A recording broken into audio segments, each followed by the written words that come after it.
Bonjour. Donc dans cette vidéo, on va apprendre comment installer Windows Server 2019 sur VMware Workstation Pro. Fait que l'installation de base seulement.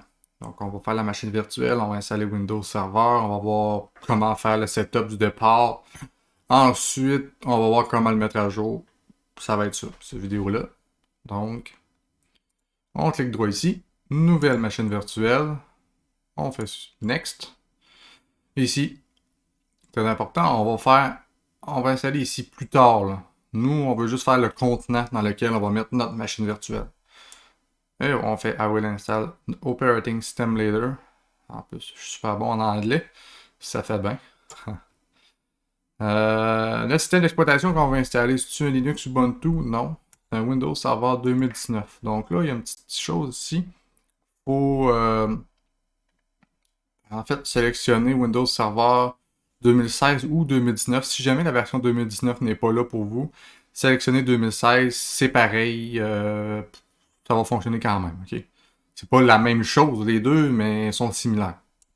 Donc moi, je peux mettre 2019, ça me va, fait que je vais mettre ça. Suivant. Ici, on met un nom significatif. Donc moi, je vais l'appeler WinSRV 2019, comme ça. Je ne dois pas en avoir qui s'appelle comme ça, j'imagine.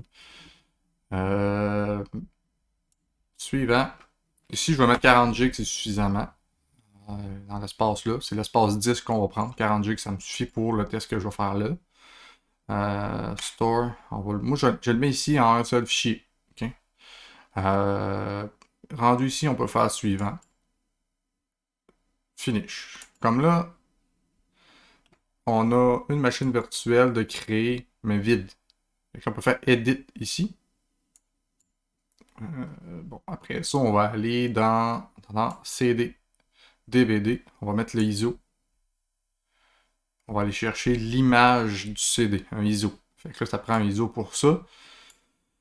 Si on peut le télécharger sur Internet, peu importe, là, vous devriez en avoir un de votre côté déjà. Bon, moi ici, ISO, celui-là, serveur 2019. Et voilà, je vérifie ici, je vais bien connecté au démarrage. Ensuite, je vais rajouter un peu de memory processor. Bon, memory ici, je vais mettre à 4. Ça va être correct. Deux processeurs, c'est suffisant. Hard disk ici, c'est bon. On va faire OK. Maintenant, ce qu'on a à faire, c'est d'appuyer sur Power On et cliquer rapidement quand même dans la petite fenêtre ici. Quand ça va apparaître, hop, là-dedans, pour pouvoir appuyer sur les touches.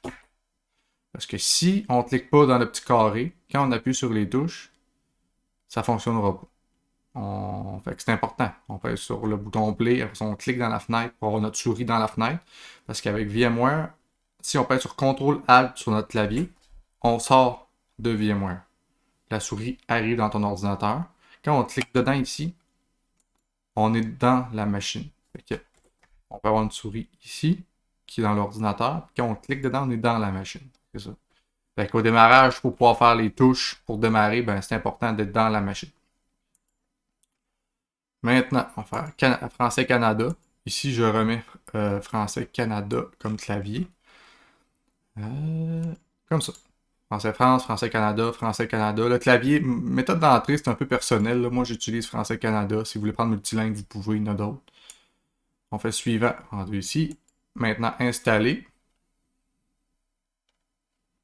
Ici, pour les VM Tools, on peut mettre I finish installing. Puis après ça, on va l'installer. Je vais vous montrer comment faire. Quand vous arrivez ici, je n'ai pas de clé de produit. On teste, c'est pas grave, pas besoin de la clé de produit. On va pouvoir avancer quand même. On sélectionne. En fait, si on prend standard ici, ça va être standard version core. Fait que ça va être en ligne de commande. Standard expérience de bureau, c'est avec une interface graphique. Nous, on veut celle-là. Les autres, c'est un autre data center, puis data center expérience de bureau. Mais nous, on va y aller avec standard expérience de bureau. Comme ça ici. On accepte le contrat. Suivant. Ici, on peut faire personnaliser. Ici, on sélectionne, on fait suivant. Donc, notre installation va s'exécuter sur notre disque virtuel de 40 GB qu'on a mis tout à l'heure dans notre machine virtuelle ici.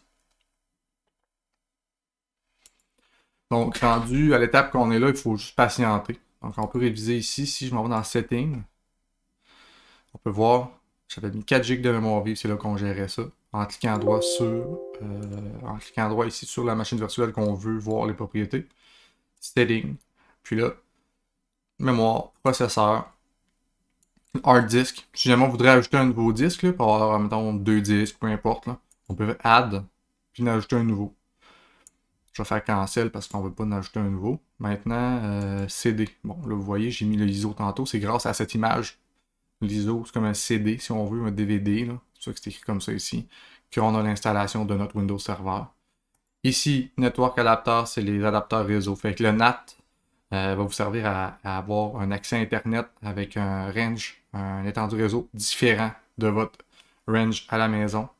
Si vous mettez Bridge ici, vous allez avoir le même étendue que la maison, le même range réseau que chez vous. Fait que le même. En fait, mettons que vous êtes dans le range 0.0/24, ben, vous pourriez avoir l'adresse 192.168.0.50. Puis votre ordinateur personnel va être, mettons, 0.52. Il va être considéré comme un ordinateur de votre parc. Fait que là, nous, on va le mettre en NAT comme ça pour pouvoir avoir accès à Internet et faire les mises à jour. Puis peut-être que plus tard, dépendamment des tests qu'on va faire, on va le remettre en host only pour faire des petits laboratoires privés.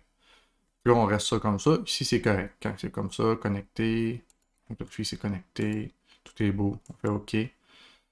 Puis l'installation, quand même bien avancée. Là. Installation de mise à jour maintenant. Ça ne devrait pas être trop long.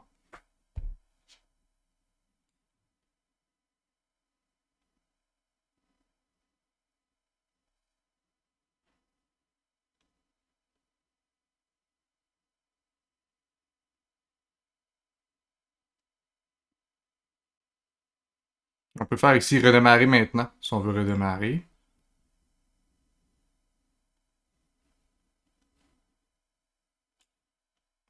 Auto-redémarrage. On démarre sur notre... Dans certains cas, là, quand ça redémarre automatique, la machine essaie de redémarrer sur un des devices ici. Si elle essaie de redémarrer sur le disque, vous pouvez tout simplement le déconnecter. Si jamais ça crée problème, comme moi, je n'ai pas de problème actuellement avec ça.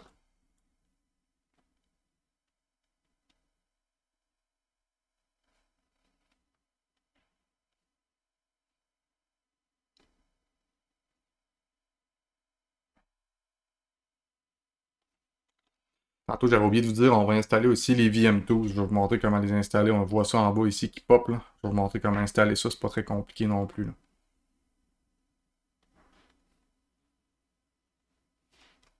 Bon, si on met notre mot de passe. Ensuite, terminé. Donc, j'ai mis le mot de passe administrateur. Ici, c'est important, c'est écrit CTRL ALT supprime, mais en machine virtuelle, c'est CTRL ALT insert, la touche en haut du prime, pour pouvoir entrer la commande. Sinon, CTRL ALT supprime va exécuter sur votre ordinateur à vous. C'est votre ordinateur qui va tomber comme en lock. Maintenant, on met notre mot de passe qu'on s'est seté un peu plus tôt.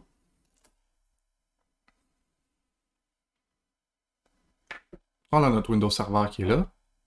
Hop. La petite écran ici, là. Ça, ok, oui, je fais partie de ce réseau-là. Ça, c'est parce que les tools ne sont pas encore installés, que l'écran est en petit ici. Mais là, ce qu'on va faire, c'est que on va les installer. On va cliquer ici. On peut cliquer là, ou sinon, si ça apparaît pas, puis que vous ne sont pas installés, vous pouvez cliquer sur VM ici. Faire install ici, VM2. Ça, c'est marqué cancel. Je ne veux pas faire cancel, parce que moi, j'ai déjà fait en bas avec le pop-up qui m'était popé, mais si on va ici, ça va être écrit install VM2. On clique dessus, puis ça va l'exécuter. Pour les installer, il faut aller ici, dans le File Explorer. Dans ce PC, on a le VM2, c'est là. Il est monté comme un DVD. On double-clique dessus. On va aller faire le setup 64. Ici. Ouais. Puis là, ça devrait y aller suivant. Là. Pour l'installation, c'est très simple. J'ai cliqué ici en bas là, parce qu'il n'ouvrait pas. Là. Fait que suivant. Typique. Installer. Après l'installation, normalement, vous allez voir, ça va devenir tout en full screen si on veut.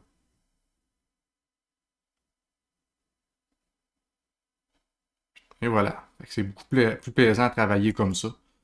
Je vais faire non ici. Je ne vais pas redémarrer tout de suite parce que je vais vous montrer quelques petites choses avant de redémarrer. Maintenant, on va cliquer ici sur le gestionnaire de serveur. On va aller sur serveur local. Ici, le nom de l'ordinateur, c'est important. Moi, je veux un nom significatif, fait qu'on va changer de nom.